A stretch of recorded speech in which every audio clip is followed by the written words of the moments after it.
Welcome to the Afia Sports Show, home of sports on Afia TV. Of course, the frequencies remain channel 254 on DSTV and channel 17 on GoTV. And I'll say this, happy Valentine's Day, belated happy Valentine's Day. It was yesterday. And I just hope that you're feeling the love. The love is everywhere. Love is in the air. Love is where you choose to find it, you know. And some would say love is love. Well, that is a topic for a debate, up for debate later. But the reality on ground is that you are loved. Just know that you are loved. And we love to have you on this show on Afia TV once again. This is where we talk sports all through, particularly on Saturdays from 10:30, I beg your pardon, 10:30 a.m. to 11:30 a.m. And we're here once again to thrill you in the world of sports. Welcome. I remain CC Emechebe, your host. CC the Rabbi is my moniker. I'm known by that. Don't forget it. And of course, I'm not alone in the house today. We have our usuals. Emeka Madueke, the priest of football. Thank you, Father. Yeah. No, I don't ask whether he's heartbroken. I don't know, but you know, the visage may say a lot of things, but it's okay. All things are good. And then we have the divinator in the house this morning. Thank you. It's a pleasure to be here. Welcome, Divine. Of course, I won't talk about the liver or any other thing. Okay, getting down to the action, we are going to talk about things that have been happening in the world of sports recently. The NPFL, definitely, of course, as we always want to do, we go to the home fronts. Charity begins at home. We're looking at the results of the NPFL fixtures. Now, before we go to match week 24, which is what we'll kick off from today, match week 24, there were some match week 20 games, 3 in particular, that were postponed, that were played over this, within the week. On the 12th, to be precise, that was about 3 days ago. So we'll just look at those results and then the NPFL table and then, of course, the fixtures for this weekend and how it's panning out. And we know that when we're talking about the fixtures, there is one fixture. You know, there are fixtures and there are fixtures. There is one mammoth fixture, a fixture between two very good friends. Very good friends. I remember the reverse fixture of this game in question. One of them said, of course, the victor on the night said, he's sad, so he should embrace his sadness. He should enjoy his sadness, because if he were not sad, I would not be his friend, because, we're competitors. I'm referring, of course, to Daniel Gumodede, the manager of Remo Stars, when he talked about the defeat that he inflicted on his dear friend, the defending champion, the building one, Fidelis Lechuku of Enugu Rangers, Flying Antelope. Now, that is the fixture, and the revenge that Fidelis Lechuku is going to get, hopefully, will be this weekend at the Cathedral, Nnamdi Azikiwe Stadium. And that's going to be the mammoth clash between the table toppers, who are Remo Stars at the moment, visiting the defending champions. So it could be a case of the champions, more or less, handing over to the champions in waiting. That's the way it looks like now. But things could change. This is football. So let's just talk about, first of all, the fixtures that happened, the games that we saw over the past week. And Kano Pillars played against El Kanemo Warriors. They got a 2-1 win there. And the Mendel Insurance beat a 10-man Imba 1-0. So the slide that Imba is going to right now, it's very, very disconcerting, very, very disturbing. It's a slide. And I know you take it personal. See the discomfort on Yes, it's serious discomfort right now. But it's all right. Then, of course, we had Kwara United putting Shooting Stars to the sword and beating them 2-0. Those were the games. So, as it stands right now, it is my pleasure to say that every single team in the NPFL is on an equal footing in terms of the number of games played. Because of the postponed games that have happened, they're out of the way. So, having said that, before we move into the fixtures for this weekend, what's your take? Who are the biggest losers or winners from those games that were played? Kano Pillars, same as Sugida, had together win. You could see that Rabi Ali, I don't know when that guy is going to give up. I don't know. He keeps on scoring. And he's 43 and he's the second highest goal scorer in the NPFL. Imagine that, just behind Anas Yusuf. Well, that is absolutely... Age is just a number these days. Yeah, it's all about the will and the zeal to actually go forward and do what you need to do. If you still have it in you, you have it in you. There's nothing, there's no two ways about it. So, so the flip coin, like some say, when you talk about young boys that are coming into the game, okay, are they old enough? Some people normally say if they are good enough, they're old enough. So in the same vein, you could say if they are good enough, they are young enough. I think you could say that about Rabi Ali. Yeah. Okay, I think that's fair enough to say. But let's look very quickly at the fixtures and then we highlight one or two key fixtures. I think we know the key fixture, but we'll highlight one or two key fixtures there. In the round of 24 this weekend, we're going to have today Of course, these matches are going to be by 3 p.m. and 4 p.m. First of all, we have Aimba. Aimba will be Aimba will be playing, hosting Rivers United, by 3 p.m. Likewise, Kano Pillars will be hosting Abia Warriors, by 3 p.m. Then the 4 p.m. games for today will be Lobby Stars up against Katsina United, Kwara United up against Bayelsa United, the Battle of the Uniteds. Then Plateau United up against El Kanemi Warriors. Then Nasarawa United hosting Oga Boys, Ikorodu City. Then the late fixture for today will see by 5:30 p.m. the clash between Sunshine Stars and Aqua United. Pretty much a relegation dogfight, you could say that. Then on Sunday, we have the biggest game of the weekend, you could say that arguably. And that has to be Enugu Rangers, the defending champions, Flying Antelopes, up against Remo Stars. Yeah, sorry? I said at the cathedral. At the cathedral, I mean, we're going to see a lot of worship going on there. And then, of course, Heartland FC of Owerri will be hosting Shooting Stars. Heartland are having a pretty good season, I mean, relatively speaking. And Bendel Insurance will be hosting Niger Tornadoes. These matches are going to be by 3 p.m., 4 p.m., and 5:30 p.m. respectively. Then looking at the table before we talk about, the standout fixtures there and what to expect. We have Remo Stars still sitting pretty on top after 23 games, 15 games to go. They are still looking good because they have an 8-point buffer over the second team, which is 3SC. And 3SC have surprised many, but I mean, not me. The Oracle is the Oracle for a reason. That is Benga Ogumbote. That's Ogumbote. He is the Oracle for a reason. And then Rivers United are third on the log. They are way off. They are 10 points off the top of the table. So they have a lot of work to do under Finidi George. Abia Warriors are fourth, and then the Flying Antelopes, Enugu Rangers are fifth on the log, sharing the same points with sixth place El Kanemi Warriors, but with a superior goal difference. And then Ikorodu City are seventh on the log. Kwara United are eighth on the log. Ninth on the log, you have Same Shigida, that is, Kano Pillars. And then Eimba find themselves 10th on the log. Then the second half of the table have Niger Tornadoes, who are 11th. Heartland FC, Owerri, the Nazi Millionaires are 12th. Bayelsa United are 13th. Katsina United 14th. Bendel Insurance are quite insured where they are at the moment in 15th place. Then Plateau United find themselves in 16th place, only just hovering above the relegation waters by a solitary point. And speaking of that solitary point and relegation waters, you have Sunshine Stars, like I said, relegation dogfight they will have with Aqua United, who are just beneath them in 18th. So they are 17th and 18th respectively. And then you have Nasarawa United, who are 19th on the log, and the basement boys still remain Lobby Stars. And that's the table for the NPFL so far this season. Standout fixtures, gentlemen.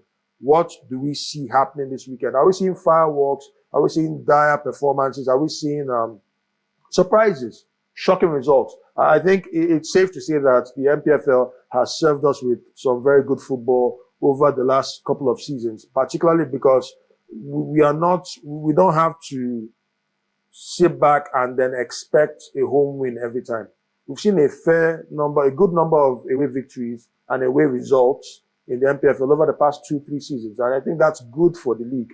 We can only get better. We're not there yet, but we can only get better. So having said that, what do you think? Do you think they could be, what are the standout fixtures, starting with you, Emeka? And then, of course, do you foresee any potential shock or surprise in the NPFL this weekend? Yes.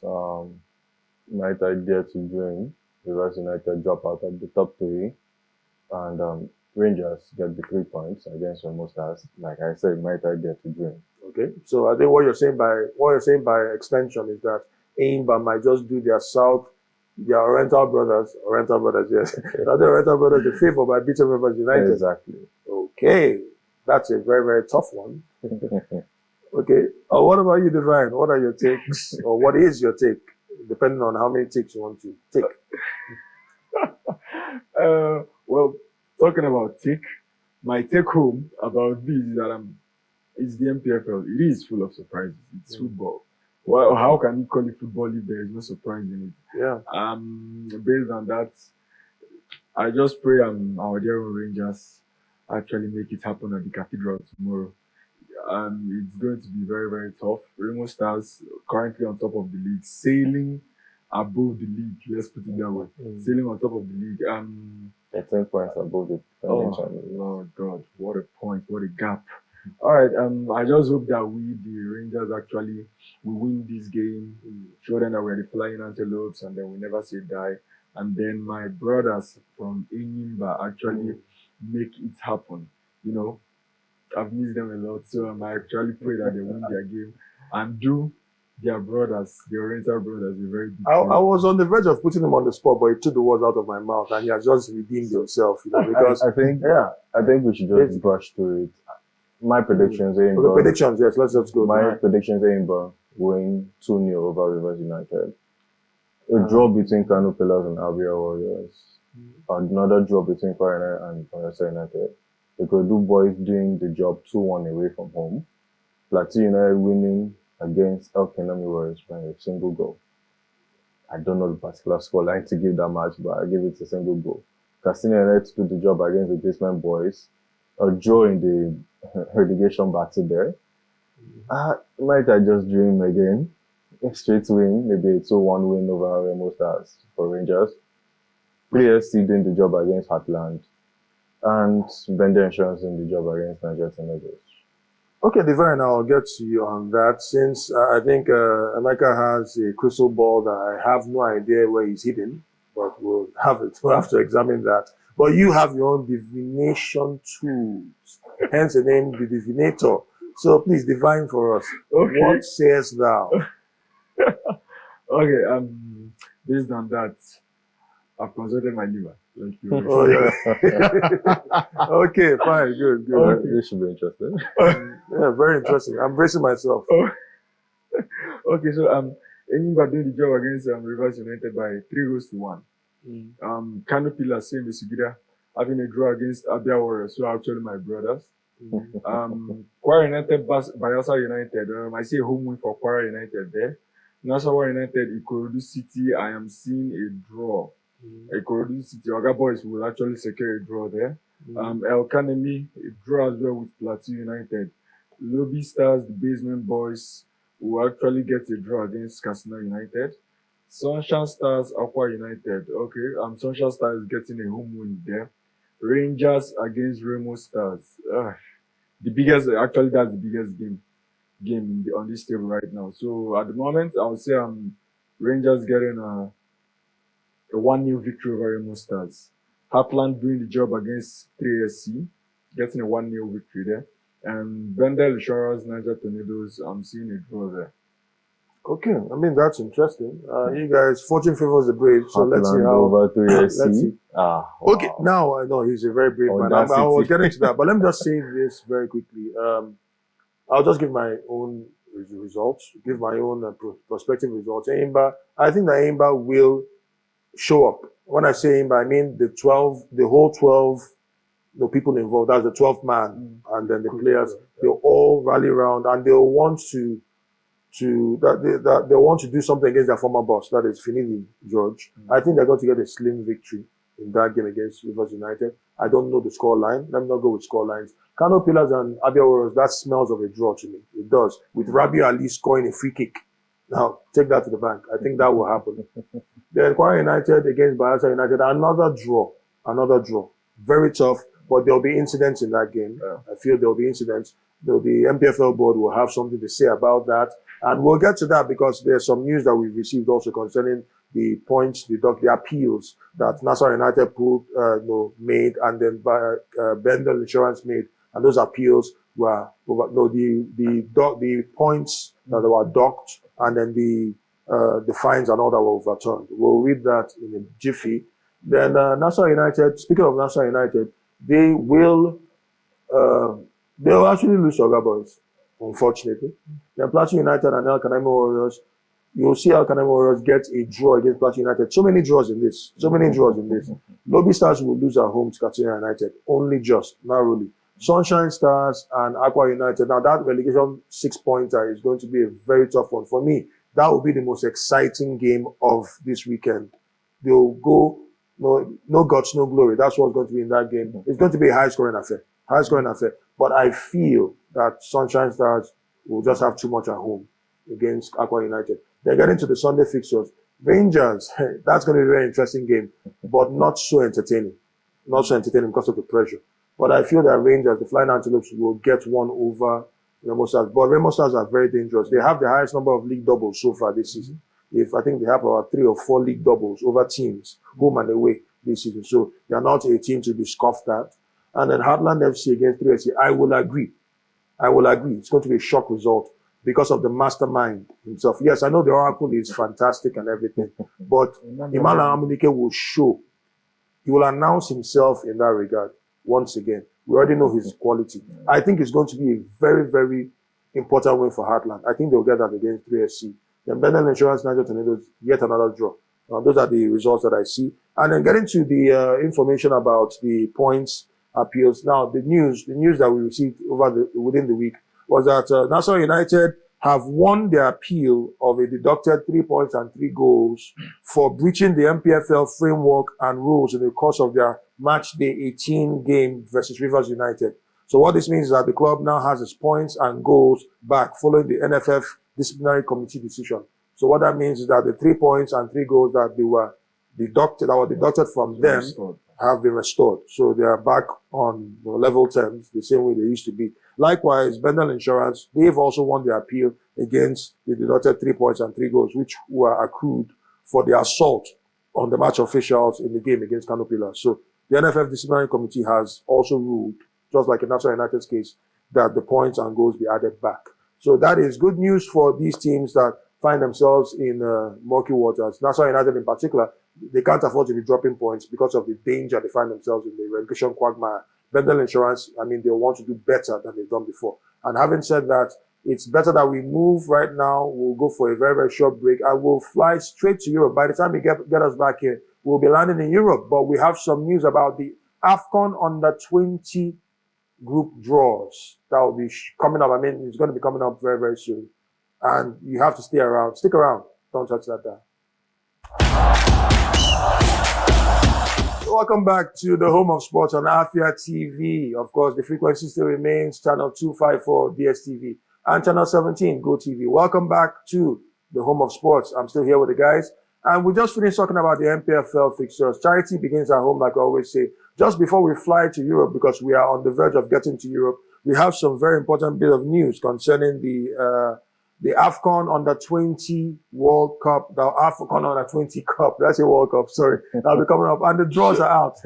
There is a World Cup. Come on, Africa is our world. We love Africa. Yeah. So AFCON, the CAF under 20 African Cup of Nations, which will be hosted by Cote d'Ivoire yet again in this year, 2025. The groups are out. And as you can see on the board there, Group A have Cote d'Ivoire and then the UNIFAC 2. Of course, we'll find out what exactly UNIFAC 2 means. We'll verify that. There is there. Then we have DR Congo and Ghana and then Tanzania. These are in Group A. And then Group B, that's the group that concerns us largely, and that is the 7-time champions. It is a group of death with the wrong letter. Yeah, because you have Nigeria, Egypt, the Pharaohs of Egypt, the Bafana, well, Junior Bafana anyway. If they're the boys, they are the kids, or the Pekins, I don't know. They are there in that group. And then Morocco are in that Group B as well. And then, of course, Group C, you have Senegal, Zambia, Kenya, and Sierra Leone. So Nigeria, once again, have been served with, well, not breakfast, but served with some very, very tasty fixtures. Egypt, South Africa, Morocco. But let's not forget that Nigeria are the 7-time champions. So Nigeria coming up against these guys in the group stages. And let's not forget that the group stage, the tournament proper is going to be scheduled for Cote d'Ivoire between the 26th of April and the 18th of May. God willing, we're going to be celebrating an 8th title come the 18th of May this year.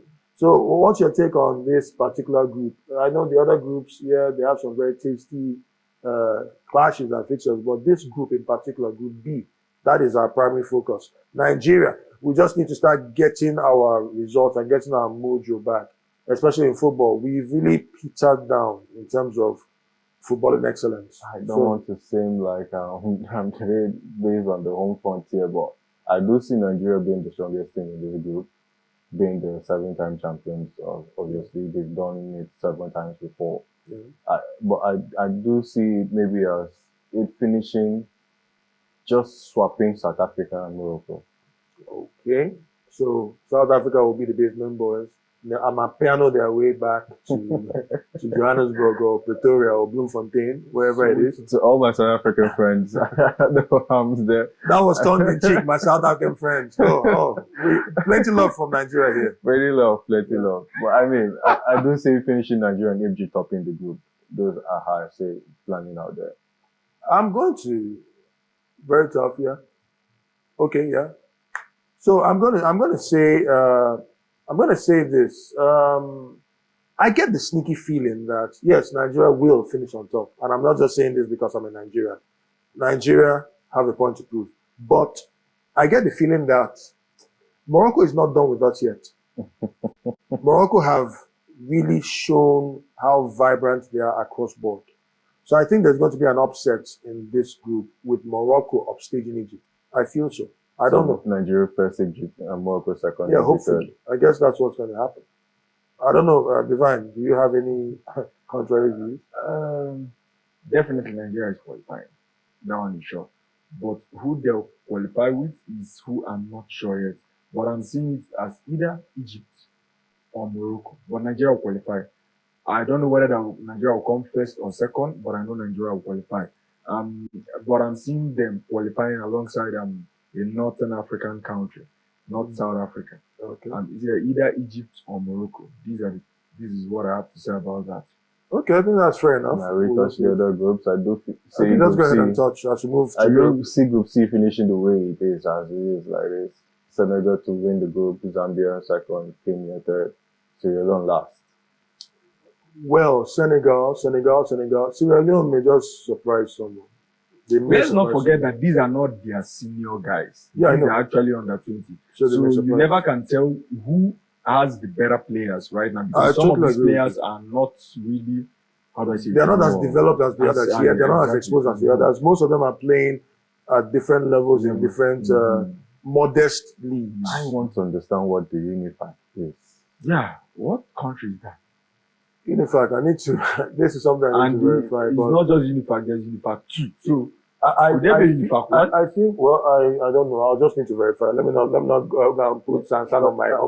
We need to check this out. We will check it out, but I want to assume why there are 5 in. Yes, yeah. And I want to assume, but we'll verify that. Please don't take this. Take my word for it. But I'll just need to verify. I want to assume, because normally you see teams like this. It might have to do with maybe a refugee team. It have to do with maybe a displaced team, maybe internal displaced, something of that nature along those lines. Because you can see the flag that is there. The flag is plain. It's white. Because in swimming, there's a refugee team for yes, swimming. you know. And then there are teams like, for instance, remember when Ukraine went to war with Russia, and then the Russian teams were banned in sports generally. You found out that the International Olympic Federation, the Olympic Federation, had a slot for those who distanced themselves, who are Russian or Belarusian, but distanced themselves from the atrocities meted out by the Russian government, but still wanted to compete. So they gave them a fair ground, but they could not compete as Russians or Belarusians. So all this is just conjecture. We'll need to verify exactly what UNIFAC means. No, please. So really, this is a bit of good news we're seeing there. So Cote d'Ivoire are the host. They might just show why they're the host. And then DR Congo is also in the mix. Ghana, Chale. Well, let's see what you do. And then Tanzania, we'll see what you're capable of doing. Our jollof is still better. We know our jollof is better. And our piano is the best. But we'll move very quickly to Europe. And we are already in Europe. Yes, we don't just fly, we teleport. And I've teleported. Come on, look at my hand very well. I have the gauntlet, an infinity gauntlet, and I have this space stone with me. If you know, you know. And right now we're here in Europe, and we're going straight to the English Premier League. And the EPL fixtures, of course, first of all, we can't but talk about what happened yesterday. Yeah, Mecca is shaking his head. Sorry, we'll get to that in a jiffy. But we'll also remember that this past week, it depends on which angle you're coming from. It's spectacular to some, for some it's disappointing. But the last Merseyside derby at Goodison Park was one for the ages. It had everything. Goals, disallowed goals, screamers, penalties, red cards, you name it. What's his name? Onslaught, picking up a red card, refereeing inconsistency. From Michael Oliver, of course, the man of the moment. Well, that was a very, very interesting game, and it somehow gave an advantage, potential advantage to Arsenal, but at the same time, it made Liverpool get off the boil a little bit. They lost a bit of momentum, and these are things that happen in derbies because you often throw form out of the window whenever you have derbies. Anything could happen.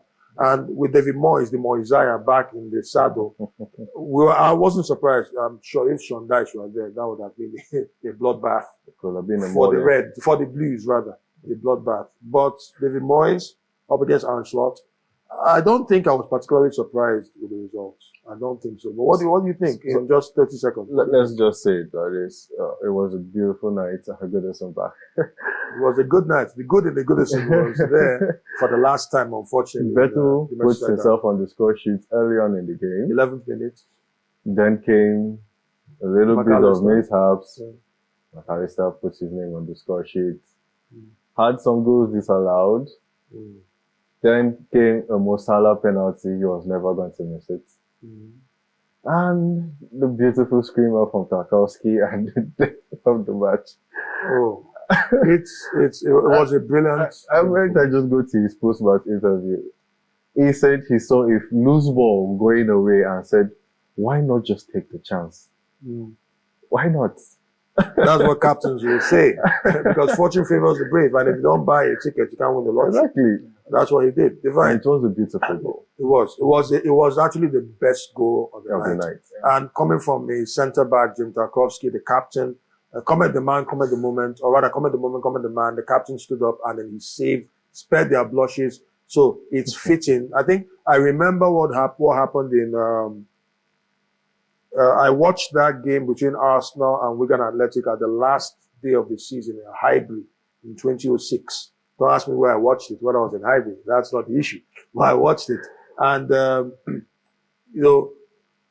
Arsenal scored, Thierry Henry scored a hat-trick in that game, and then he scored the last goal scored in Highbury was a hat-trick. So it's only fitting that the captain of the team scored the very last goal in the Goodison Park derby, Merseyside derby in Goodison Park for the Toffees. I think it was, you couldn't write this. You can't write the script like this. You can't write the script like that. For me, it was I'll call it a good game for what it was. Filled up with drama, filled up with tension. Who doesn't love drama? Filled up with tension, filled up with pressure. Yes. Because during that dying minutes, I think it was as if the game started at the dying moments of that match. Yes. So when the goal was eventually scored, it created problem. Even so, there was kind of a fight, kind of how do I say it? An exchange or a scuffle, between about 3 Everton players against one Liverpool player. It became a rumble. But that being said, a lot of people are actually questioning the decision of the referee, Michael Oliver. So that's actually a news flash. But it is what it is. We move on. Yeah, we move. I mean, he doesn't cover himself in glory because a lot of scrutiny is being placed on him. But having said that, we will go and, he said, I just saw the ball. Yeah, just quoting Tarkowski. I just saw the ball going wide and thought last minute. Why not? Why not? It managed to fall to me and I let it rip. He let it rip indeed, and he ripped the back of the net. I mean, it was a fantastic goal. But enough of that. We move from Merseyside. And then the fixtures for round of 25 in the English Premier League. Of course, the first game, the only game, no love lost between these two sides. Brighton and Hove Albion taught Chelsea a lesson. Twice in so many days. After knocking them out of the FA Cup, they decided it wasn't enough and they blasted them out of the water. That was what happened there. They dealt with them and beat them 3-0. Karu Mitoma. Now, of course, I think the only thing better than Mitoma's goal was his trap. That after the assist from Bart, Verbruggen, the goalkeeper, the way Mitoma trapped, he studied dribbling. He actually studied dribbling as a course. Yes, in sports science. Yeah. So he trapped that ball and then dummied Chalobah, and there's no way he was going to miss that. I think that's one of the best goals I've seen in the English Premier League this season. And then, of course, the Yankuba Minte grabbing a brace in that game. He would have scored a hat-trick if not for the selfishness of Mitoma. But Chelsea were just outfoxed, outthought, out everything. I think Chelsea will have to tell themselves the truth. If you look at the possession, Chelsea had the only thing that was going for Chelsea was the possession, 70%, and then total passes, 730. Man, who pass it? My friend will always say, possession without penetration is equal to frustration. So interpret that as you want to. Now, Brighton had 13 shots, Chelsea 8 shots. Brighton had 5 shots on target. Chelsea had none. Zilch, nada on target. That is woeful. Throughout 90 minutes. In 90 minutes, plus extra time. Then that was stoppage time, I beg your pardon. Then 320 passes for Brighton, Chelsea 717, like I said earlier, and then 22 touches in the opposition box for Brighton. Chelsea shaded that slightly, 24 touches, but those were futile touches. And that's how we panned out there. Chelsea were very, very woeful on the night. But no, I don't think Chelsea, they'll be let's spare them their blushes and move quickly to the game. It was just like Enzo Maresca said. There is some thoughts there. Okay, just pass them across because we need to read the other fixtures. Enzo Maresca. Sorry to cut you No, short. let the pain out. Just let it go. I said this on behalf of the Blues and the fans. Okay. The Blue Co and the consortium have let this club down constantly. It has, ever since they took over, made poor decisions. Yeah. The mindset around the club is extremely poor. Mm-hmm. They bring in managers and blame the managers when they are the ones getting it wrong. Sounds like Daniel Levy to me. Go ahead. Exactly. It's a case of another Daniel Levy, but at least Daniel Levy knows football. These people clearly don't know what they're doing, and it's what I'm sharing from most of the fans. Because on the fifth stand, it's undermines that the fans can't take it anymore. There are clamors that they want Abramovich back. There are clamors that they need something different. The Blue Crew must go. That's what is ringing around the bridge. Okay, so the pain has been expressed, and we feel your pain. But let's just see how that pans out. Okay, you have the thoughts. Yeah, just give us the just thoughts. like Erling Haaland told Michael Arteta to stay humble, and now Manchester City is being humbled. As if their words are actually coming out for them.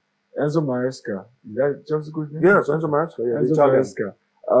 I think there was a time we talked about Chelsea not being in the title race. So probably maybe the words are prophetic. Come up to him today. Okay, since you're not in title race, you have to come down and let us know where you are. So maybe that's why they say the power of life and death lies in the power of the tongue. So whatever you say might come and haunt you.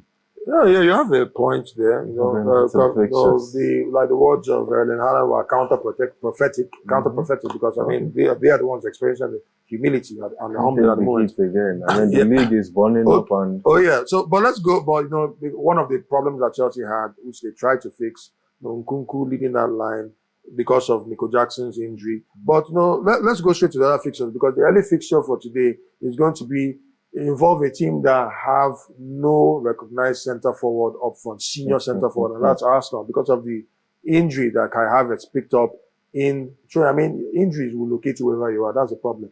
In the warm training in Dubai, he's out for the rest of the season, hamstring. And it just tells you the different kind of hamstring. You know, we were looking at one point, it was ACLs.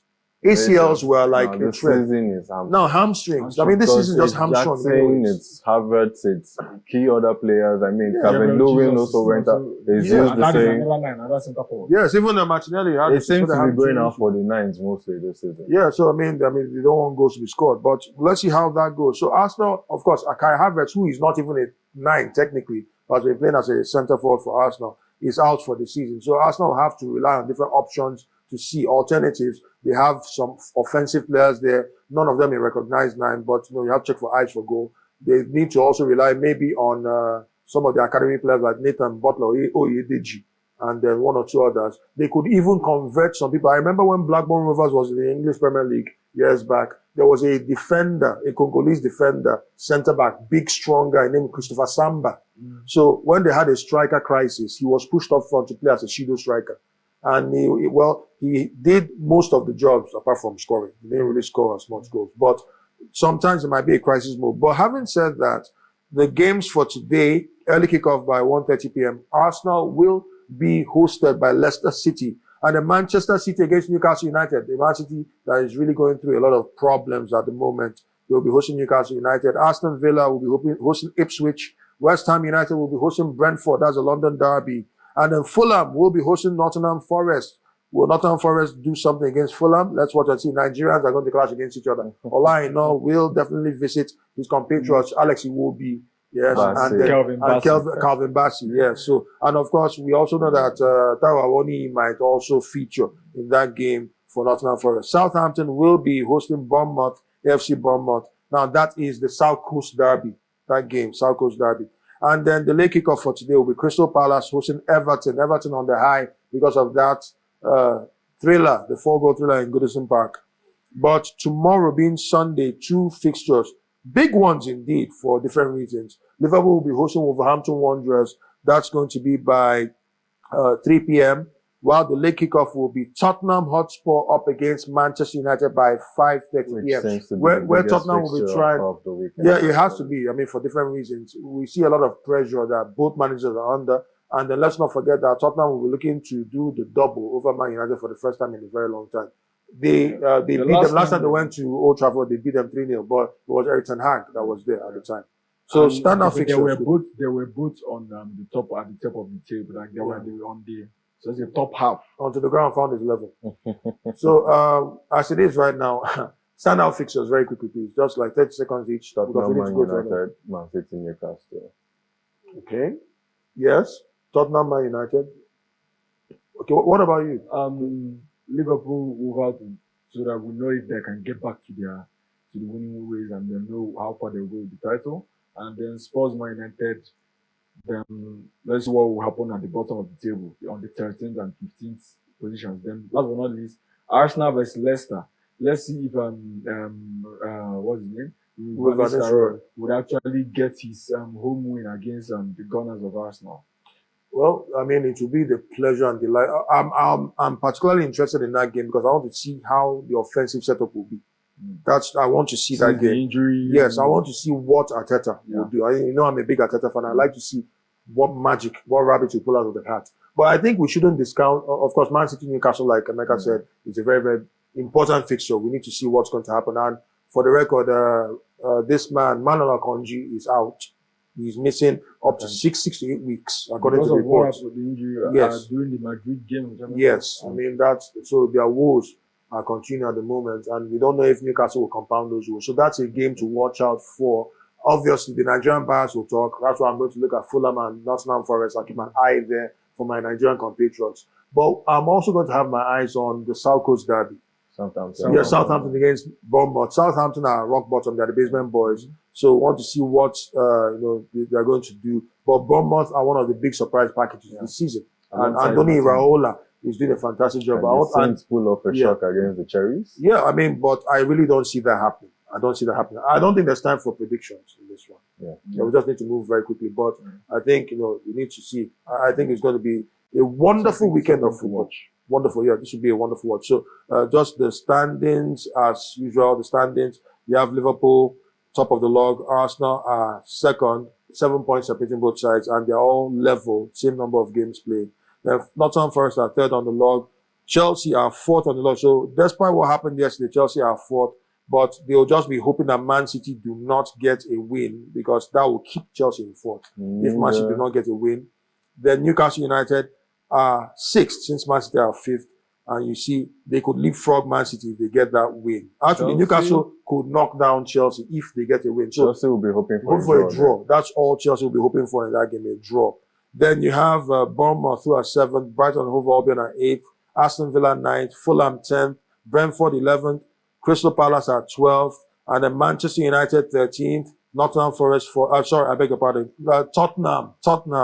14th. I mean, they're neighbors, wonderful neighbors. Then Everton are 15th, West Ham United 16th, Wolverhampton Wanderers give themselves a bit of respite, and they're 17th on log, so out of the relegation waters, with Leicester, of course. So you see a team in the relegation zone facing a team that's in the champions in the Premier League title race, that is Arsenal.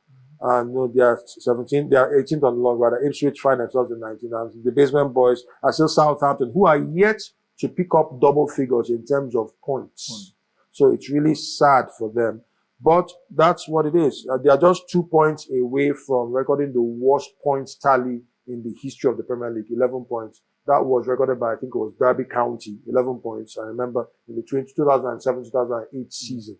But having said that, we'll just move very quickly to Spain before we go to the Spanish La Liga and then take a very, very quick break and then return and then talk about the UEFA Champions League games that happened over the week and then the UEL games that happened. So in the La Liga, in the Spanish La Liga, we have some fixtures that are kicking off this weekend, rather yesterday, of course, Valentine's Day, but the hosts were mortified because a 10-man Girona lost at home to Getafe. They lost at home. They got a red card and they lost at home there. That was a game where a Nigerian, Uche, scored. He scored in the third minute, actually. Uche, that was Cristantus Uche with an assist from Juan Iglesias. And then the equalizer was scored by Yangel Herrera for Girona. Then the winning goal was scored in the 62nd minute by Borja Mayoral. So those are the games that were played. That was the game, rather, that was played yesterday. And today, we're going to have by 2 p.m. Leganés hosting Alaves. And then by 4:15 p.m., Osasuna will be hosting Los Blancos, Real Madrid, the defending champions. Atletico Madrid will be hosting by 6:30 p.m. Celta Vigo, while the late kickoff for today will be Villarreal against Valencia. Now, that's the Valencian derby because Villarreal are within the Valencian suburbs, within that area. So it's a Valencian derby. Then on Sunday, we have Espanyol hosting Athletic Bilbao by 2 p.m. And then by 4:15 p.m., Real Valladolid hosting Sevilla. And then by 6:30 p.m., Mallorca hosting Las Palmas. And Real Betis by 9 p.m. will be hosting Real Sociedad. So it's going to be a real derby, a Real derby, a royal derby, because that's what Real means in Spanish. Royal in Spanish. Then the last game will be on Monday, which will be by 9 p.m. FC Barcelona will be hosting Rayo Vallecano. So those are the games for this weekend. We'll go on a very, very quick break right now, and then we'll return and then give you the fixtures, or rather the results for the UEFA Champions League. Oh, Man City, oh, Man City, oh, Man City. We'll give you the fixtures for the Champions League and the UEL, that's Europa League, once we return from this break very quickly. Stay tuned, please. Welcome back to the final leg of the Afia Sports Show, the home of sports on Afia TV. Of course, the frequencies still remain the same. Channel 254 on DSTV, channel 17 on GoTV. And you're welcome back. We've been discussing sports. We're here with the guys, of course. I remain CC the Rabbi, and then we have the priest of football, Emeka Madweke, and the divinator, Divine Onwuka. And then we're going to go very, very quickly. We're still in Europe, so we're going to touch what happened over the past week, or rather the midweek during the Champions League, the knockout phase of the Champions League. We had the results here. I'll just list out the results. Club Brugge won the early kickoff there against Atalanta. They beat them 2-1. That was the Club Brugge that did not have the services of Ademola Lookman, the African Player of the Year. Atalanta, yes, rather. Sounded very well. Sorry? Atalanta, rather. Yeah, Atalanta, yes, lost at home. So they'll be hoping, they lost away from home, rather. They'll be hoping to go to Bergamo and get a win, and hoping that Ademola Lookman will be back by then. I repeat, the African Player of the Year. Let it sink in. Then AS Monaco lost at home. 10-man AS Monaco lost at home to Benfica. And then Celtic lost at home to Bayern Munich, 2-1. No surprises there. Of course, Michael Olise scoring one of the goals, and then Harry Kane scoring another goal there. And then Dyson Maeda scoring the consolation goal for Celtic. Then Feyenoord beating Milan. Remember, it was a reunion, an awkward reunion between Santo Jimenez and his former employers, the Rotterdam-based side Feyenoord. Then you could also see those are the games. Then Juventus PSV. Juventus beat PSV. They beat about 2-1. So it's a very, very tight one there. Sporting Lisbon had themselves mauled by Borussia Dortmund, a brace scored by Serhou Guirassy in that game. Then Club Brugge, I've mentioned that. Feyenoord, we've mentioned that. Celtic, we mentioned that. The Real Madrid, then, of course, Brest up against Paris Saint-Germain. Dembele, I'm saying this, so you can sink in. Yes, Dembele cannot stop scoring. Yeah, he can't stop scoring. He's got a brace in that game there, Dembele, Osman Dembele. And then the standout game, the 5-goal thriller there, that had all the makings of, including an old boy coming to score against his former. Yeah, it was just what happened there. Real Madrid They came, they saw, they conquered, they went to England, and for the first time in the history of the Champions League, they got a win at the Etihad. And of course, who ate the humble pie at the end of the day, even after scoring 2 goals? Man City. Erling Haaland, and then Rodri, who was recording his banner, and then they were taunting Vinny Jr. But Vinny put on a solid performance, one of the best performers, was the man of the match. So really, I think humility is a very wonderful pie that you must eat when it's hot. Very, very important. Now, those are the fixtures there. And very quickly, we will look at the Monaco Benfica. Yeah, Monaco Benfica. We've mentioned Monaco Benfica. Monaco Benfica.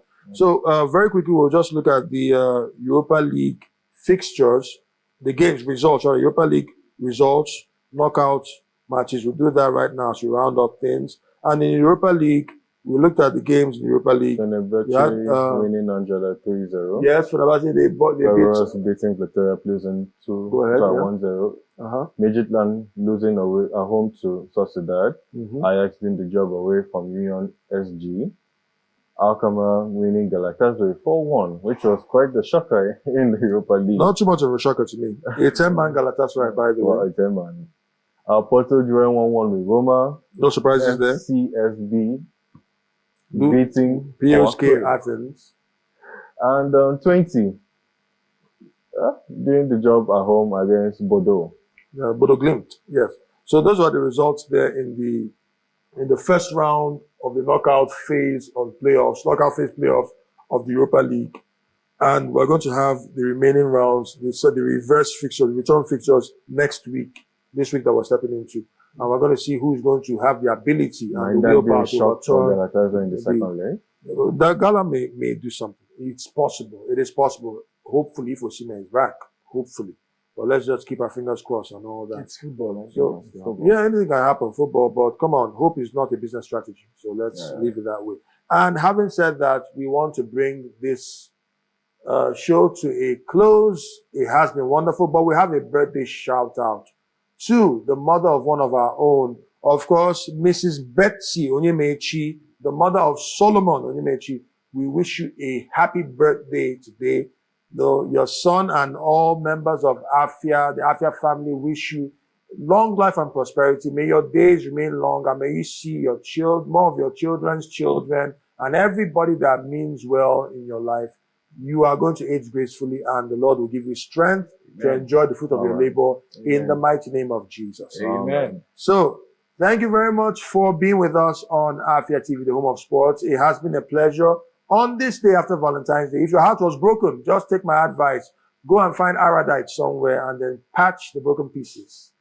If you don't have space for your heart, put a SIM card there. The heart is not one thing to break. Somebody wants to break your heart next time, don't give the person your heart. Give the person a kidney, at least you have one more. But that's just that. Yeah, I just had to do that. Just liven up the whole thing because, come on, Valentine's Day is just one day. It's one day. So if it was not very eventful to you yesterday, better luck next year. Having said that, thank you for being with us on the home of sports on Afia TV. I remain Sisi the Rabbi. I remain Emeka Madekwe. And I remain the divinator of football. Ciao, guys.